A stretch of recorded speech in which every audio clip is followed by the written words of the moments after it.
Je pense qu'une femme qui laisse son enfant et qui pourrait choisir la lutte armée plutôt que d'élever son enfant, il y a un regard beaucoup plus critique de la société sur elle que si c'était un homme, on trouverait ça plus normal. Parce qu'un homme, c'est soi-disant, enfin c'est censé être viril, ça part à la guerre, ça va défendre sa famille, et c'est plus accepté dans les fantasmes collectifs. Acá están tus papeles. Cuéntame la historia otra vez. Julián... Damián. Tu nombre es Damián.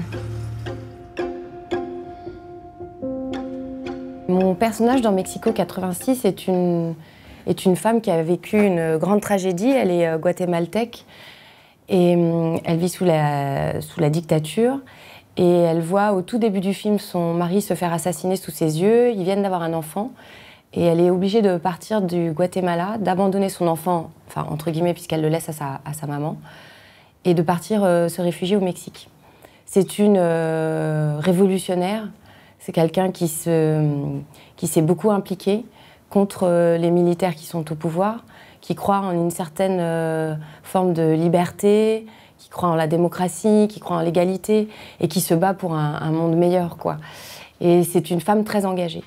Et quand elle se retrouve au Mexique, elle continue son combat. Et son fils vient la voir régulièrement, une fois par an. Voilà, et le film, disons un petit prologue, et puis le film démarre, l'enfant a 11 ans. Il vient rejoindre sa mère au Mexique avec sa grand-mère. Et ma mère m'annonce qu'elle est malade et qu'elle ne pourra plus s'occuper de mon fils. Et mon fils doit rester donc au Mexique. Et je me retrouve, enfin mon personnage se retrouve dans une situation assez compliquée qui est soit d'élever son fils, soit de continuer la lutte armée. On ne peut pas, disons, concilier les deux, c'est trop dangereux. On ne peut pas être mère ou père et continuer la lutte armée. Et donc, le film raconte ce trajet jusqu'à sa décision finale. Tenemos que ser rápidos. Te vamos a llevar a México. ¿México? ¿Hasta cuándo? No sé. Puedes continuar la lucha desde allá. Tengo que conseguir pañales para Marco. No has entendido. Te tienes que ir sola. Là où je me rapproche le plus de ce personnage, c'est peut-être dans sa manière, dans ses convictions, dans sa manière de mener sa vie. Elle a des convictions et elle ne déroge pas de ses convictions. Après, moi, j'ai la chance de vivre en France, dans une démocratie, en tout cas pour le moment, et donc de ne pas avoir à faire ces choix-là. Mais je pense que c'est une personne très engagée, je pense être engagée à ma manière. Voilà, après j'ai une famille qui a fui une dictature, ma mère et mon père étaient assez impliqués, surtout ma mère. Et je pense que je la comprends de manière un peu indirecte.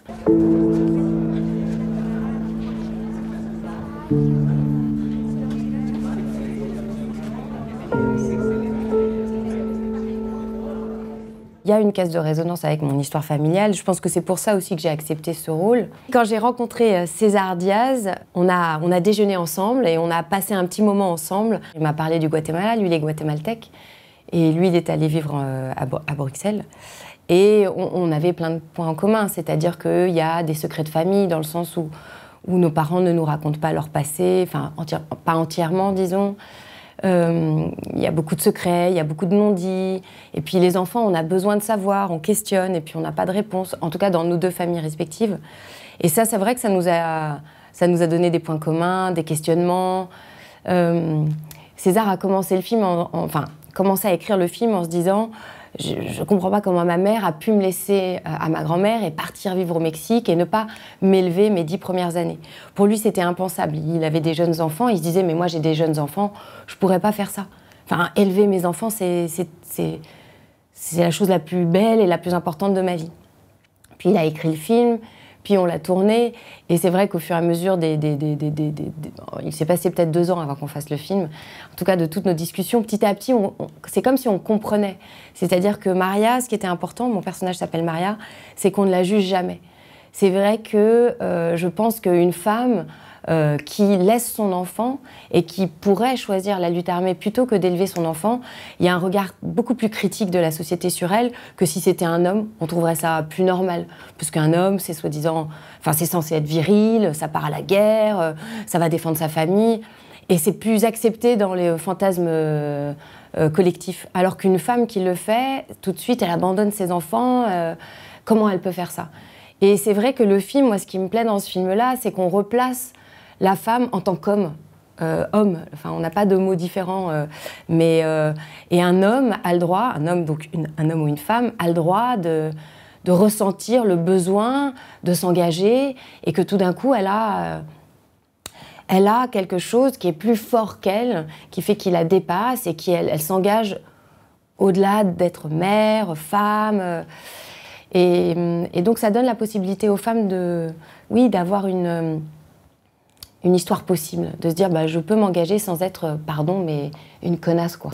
C'est vraiment compliqué. Et là, avec l'ère MeToo, avec le féminisme, cette nouvelle vague de féminisme, je crois qu'on a cette possibilité, vraiment, en tant que femme, de se dire je suis une bonne mère, même si je décide de m'engager et à un moment donné de mettre ma vie de femme de côté. Et puis si on n'a pas des gens qui s'engagent, eh ben, notre monde va se déliter, la démocratie va se défaire et il faut qu'on s'engage. Et aujourd'hui, on le voit en Ukraine, il n'y a pas que les hommes qui se sont engagés. Et aujourd'hui, en tant que femme, si jamais on devait défendre la démocratie, bah, il n'y a pas que mon fils qui devrait partir, il y a peut-être ma fille. Je ne dis pas qu'on va le faire, je dis qu'il faut se poser la question et qu'il faut se préparer et qu'on s'est battus, nous les femmes, pour une certaine forme d'égalité et que donc ces questions, il va falloir se les poser. Et ce film-là, je pense, nous permet de nous les poser. No, a mí no me hagas fotos. Yo te hago una.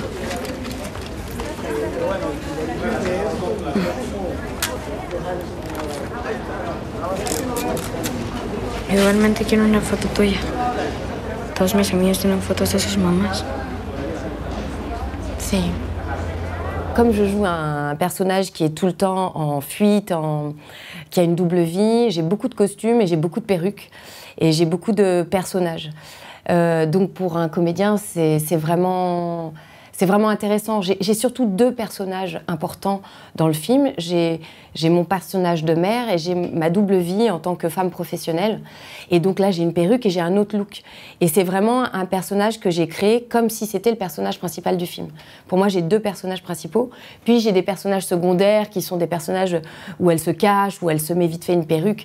Mais il y a vraiment deux personnages très différents auxquels il fallait croire et que j'ai vraiment énormément travaillé avec César, qu'on a travaillé avec les costumes, le maquillage, la lumière. On avait 4 semaines pour faire le film. Le budget du film, ça doit être le budget de la cantine de Sous la Seine que j'ai fait sur Netflix, par exemple. Donc vraiment, on n'avait pas beaucoup d'argent et on a travaillé vite, mais on a travaillé... il y a une facture, je trouve, dans la lumière du film qui est vraiment super. Virginie a fait un travail incroyable dans la lumière, dans les cadres, dans l'urgence. Je trouve on n'avait pas d'argent, on n'avait pas de figurants, donc on a travaillé beaucoup sur le hors-champ. On ne voit pas beaucoup les figurants, on ne voit pas beaucoup ce qui se passe, on me voit dans la voiture, on me voit regarder, mais on ne voit pas souvent ceux que je regarde. Tout ça, ça a été parce qu'on n'avait pas d'argent, mais je trouve que ça apporte quelque chose au film qui est assez fort. Il y a une scène assez forte de course-poursuite, on l'a tournée dans une rue qu'on faisait des allers-retours, quoi. On n'avait pas le choix, on n'avait pas d'argent, on avait 3 voitures pour faire la figuration. Ouais, c'est sûr que comparé à des films américains, c'est leur, je sais pas, c'est incomparable, quoi. Mais il y a grâce aussi à la musique, il y a vraiment un suspense qui s'installe petit à petit. Le montage de César, César aussi commentait le film, et il y a vraiment une atmosphère de film d'action d'époque qui est assez intéressante, je trouve.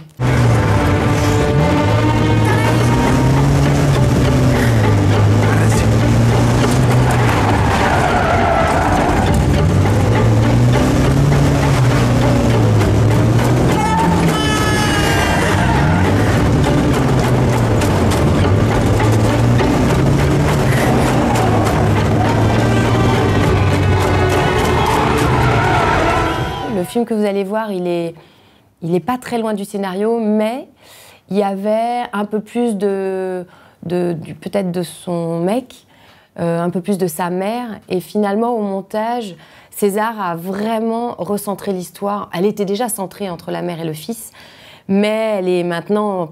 Enfin, il n'y a plus que ça, pratiquement. Et il a vraiment essayé de rester au plus proche des visages. Et voilà, mais c'est vraiment... Le film est comme ça. Le point de vue du film est le même, c'est le point de vue de la mère. Ça, c'est vraiment un choix de César. Il ne voulait pas le point de vue du fils, ça aurait été insoutenable. De suivre ce trajet d'un enfant de 11 ans qui voit sa mère s'impliquer, être une révolutionnaire, prendre des choix. À 11 ans, on ne peut pas comprendre. C'est trop dur. Je pense qu'on comprend vers 25 ans, 30 ans, peut-être quand on a des enfants. Je veux dire, César et moi, on avait 45 ans quand on s'est lancé sur ce film. Et c'est là où on a commencé à comprendre les choix politiques et l'engagement de nos parents. Donc, le point de vue du film a toujours été celui de la maman. Ça n'a jamais changé. Mais c'est vrai que ça s'est resserré sur cette relation. Et on a eu la chance d'avoir un petit garçon qui était extrêmement mature et qui a apporté aux scènes, oui, c'est ça, beaucoup de maturité, beaucoup de compréhension, beaucoup d'empathie pour sa mère. Et ça, c'est vraiment quelque chose que César a senti au fur et à mesure du tournage. Et je me demande, mais bon, je ne vais pas spoiler, je me demande si à la toute fin, il n'y a pas quelque chose qu'il a changé, un choix qui s'est fait d'abord par le petit enfant plus que par la mère. Parce que le gamin était dingue, quoi. Au départ, César voulait qu'on se voit, qu'on passe du temps ensemble avant. Et puis il s'est dit, c'est des gens qui ne se connaissent pas. En fait, cette mère, elle n'élève pas cet enfant, elle le voit une fois par an. Et du coup, le lien s'est fait petit à petit. On a tourné presque dans l'ordre chronologique. Et ça s'est fait... Bon, au bout de 3 jours, moi, c'était mon chouchou. Donc après, on a dû même feindre qu'on ne se connaissait pas ou qu'on se cherchait, quoi. Mais c'était quelqu'un... Il a des parents extraordinaires, cet enfant. Il est très bien élevé, il a beaucoup d'empathie, il est très généreux. Et puis c'est un acteur, il joue beaucoup, c'est une famille d'artistes, ils font des spectacles caritatifs, enfin il est très impliqué dans des associations, il est assez incroyable, mais il n'a pas du tout ce truc de petit enfant vedette, hein.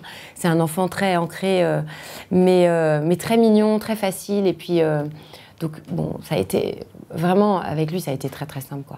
Moi je l'appelais mon petit Leonardo DiCaprio, quoi, vraiment, il avait quelque chose d'instinctif et facile. ¿Por qué hacemos todo esto?